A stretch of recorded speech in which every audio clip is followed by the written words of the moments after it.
दुनिया भर में सदियों से लोक कथाओं में चुड़ैलों की कहानियां हैं, लेकिन सबसे लोकप्रिय और प्रिय फिल्मी चुड़ैलें इतनी डरावनी नहीं हैं। नुकीली टोपी वाली महिलाओं के प्रशंसक मजेदार चुड़ैलों की ओर रुख करते हैं। होकस पोकस की लड़कियां, Glinda the Good Witch, Wicked की Elphaba, the Witches of Eastwick, Ursula the Sea Witch और उनकी कई डिज्नी समकक्ष और बहुत सी अन्य। वास्तव में चुड़ैलें इतनी प्रिय है कि चुड़ैलों वाली डरावनी फिल्मों की श्रृंखला को भूलना आसान हो सकता है।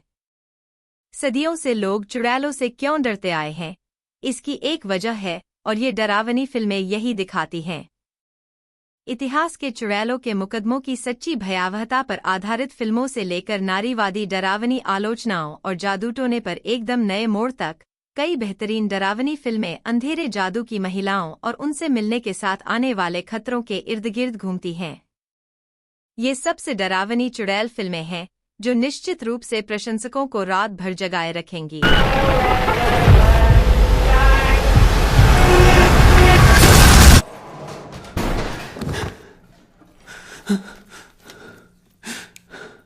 यार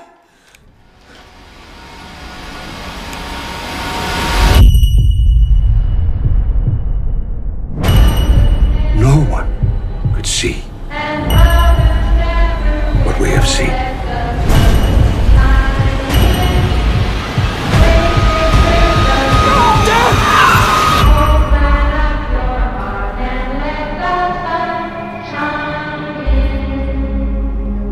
the autopsy of Jane Doe 2016।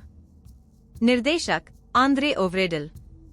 2016 की supernatural horror the autopsy of Jane Doe एक खौफनाक फिल्म है जो मुर्दा घर से शुरू होती है। कोरोनर की एक पिता पुत्र जोड़ी, ब्रायन कॉक्स और एमिल हिर्श, एक जेन डो ओल्वेन केली की लाश की जांच करते हैं। जब वे उस पर काम करना शुरू करते हैं तो मुर्दा घर में अजीब और अस्पष्ट चीजें होती हैं। इतना ही नहीं, बल्कि लाश खुद भी अजीब है। वे मौत का समय निर्धारित नहीं कर सकते हैं और वे देखते हैं कि उसका खून अभी भी बह रहा है। यह तो बस इस चुड़ैल जैसी लाश की वजह से होने वाली अजीबोगरीब चीजों की शुरुआत है। यह न केवल काफी डरावना है, बल्कि the autopsy of Jane Doe में एक प्रभावशाली कलाकार है जो बहुत कम में बहुत कुछ करता है।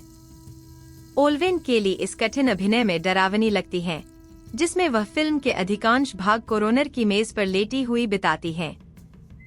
एमिल हिर्श और ब्रायन कॉक्स पिता पुत्र की जोड़ी की भूमिका निभाते हैं जो अलौकिक गतिविधि के इस हमले से निपटते हैं। The autopsy of Jane Doe आधुनिक युग की सबसे अच्छी चुड़ैल फिल्मों में से एक है और दुख की बात है कि यह सबसे कम आंकी गई फिल्मों में से एक है। You won't be alone 2022। निर्देशक Goran Stolevski. You won't be alone एक वाकई अनोखी चुड़ैल फिल्म है।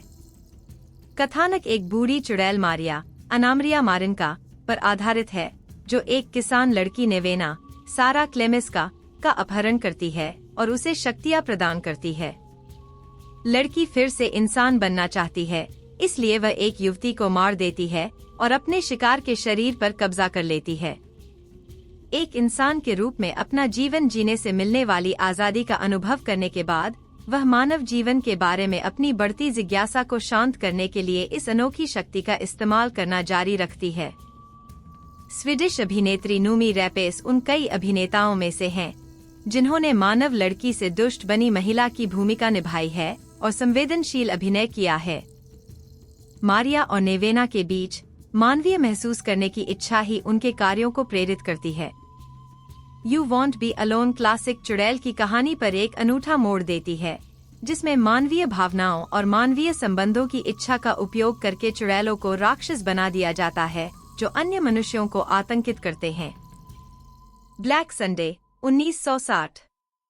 मारियो बावा द्वारा निर्देशित। इतालवी हॉरर निर्देशक मारियो बावा इतालवी हॉरर में एक प्रमुख व्यक्ति बन गए और उनकी 1960 की फिल्म ब्लैक संडे अभी भी अब तक बनी सबसे डरावनी चुड़ैल फिल्मों में से एक है।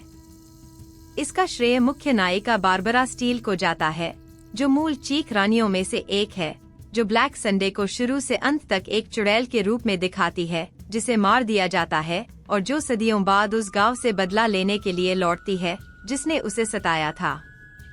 यह पता चलता है कि वह वास्तव में एक चुड़ैल थी और उसने गांव को मरने से पहले दिए गए अपने अभिशाप को पूरा किया। स्टील किसी भी अन्य स्टार से अलग है, लेकिन बावा की निर्देशन शैली भी उल्लेखनीय है। सिनेमेटोग्राफी काव्यात्मक है क्योंकि कैमरा चुड़ैल के प्रतिशोध के कारनामों का सहजता से अनुसरण करता है। इस तरह कैमरा ऐसा लगता है जैसे वह किसी चुड़ैल के जादू से ग्रसित हो। ब्लैक एंड व्हाइट सिनेमेटोग्राफी की स्पेक्ट्रल प्रकृति स्टील की मोहक तीव्रता को पूरी तरह से पूरक करती है। द विच 2015 रॉबर्ट एगर्स द्वारा निर्देशित हॉरर फिल्म द विच ने निर्देशक रॉबर्ट एगर्स को सुर्खियों में ला दिया। यह मुख्य अभिनेत्री आन्या टेलर जॉय की पहली फीचर फिल्म भी थी जिसमें उन्होंने थॉमसन की भूमिका निभाई है, जो 17वीं सदी के न्यू इंग्लैंड की किशोरी है जिसका परिवार अपने गांव से निर्वासित है। वे जंगल में एक नया जीवन जीते हैं जहां अजीबोगरीब घटनाएं होती हैं, जिसके कारण परिवार एक दूसरे के खिलाफ हो जाता है और थॉमसन पर जादू टोना करने का आरोप लगाता है। द विच के अधिकांश भाग में यह स्पष्ट नहीं है कि जादू टोना ही असली बुराई है या अन्य मनुष्य हैं। दर्शकों को पात्रों की तरह ही आश्चर्य होता है कि क्या जंगल में कोई बुराई छिपी हुई है या परिवार शुद्धतावादी अंधविश्वासों को अपने ऊपर हावी होने दे रहा है। यह विशिष्ट और भयानक दृष्टिकोण आन्या टेलर जॉय के स्टार मेकिंग प्रदर्शन के साथ मिलकर द विच को शुरू से अंत तक इतना रोमांचक बनाता है। सस्पिरिया 1977 डारियो अर्जेंटो द्वारा निर्देशित। सस्पिरिया एक महत्वाकांक्षी बैलेरिना सूजी जेसिका हार्पर की कहानी है जो एक प्रतिष्ठित बैले स्कूल में अंतिम समय में आमंत्रण स्वीकार करती है। जब जेसिका स्कूल पहुंचती है तो वह बहुत सी अजीबोगरीब घटनाओं को देखती है और निष्कर्ष निकालती है कि संस्थान को चुड़ैलों के एक समूह द्वारा चलाया जाता है।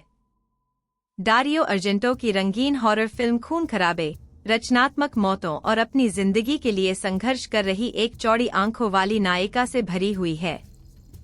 2018 में एक बढ़िया रीमेक बनाया गया था, लेकिन मूल में बहुत ज्यादा स्टाइलिस्टिक फ्लेयर है जो आतंक को और बढ़ाता है। वास्तव में सस्पिरिया देखने में आश्चर्यजनक है। हर दृश्य में संतृप्त रंगों की दावत के साथ खून को पहले से कहीं ज्यादा लाल बना देता है। रंगीन डिजाइन डरावनी कहानी को और बढ़ा देता है क्योंकि अप्रत्याशित हिंसा को चमकदार रोशनी और रंगों के साथ जोड़ा जाता है। सस्पिरिया में दृश्य मंत्रमुग्ध कर देने वाले हैं जो भय और मनोवैज्ञानिक हिंसा से भरी कहानी को बढ़ाते हैं जो शारीरिक होने से नहीं डरती।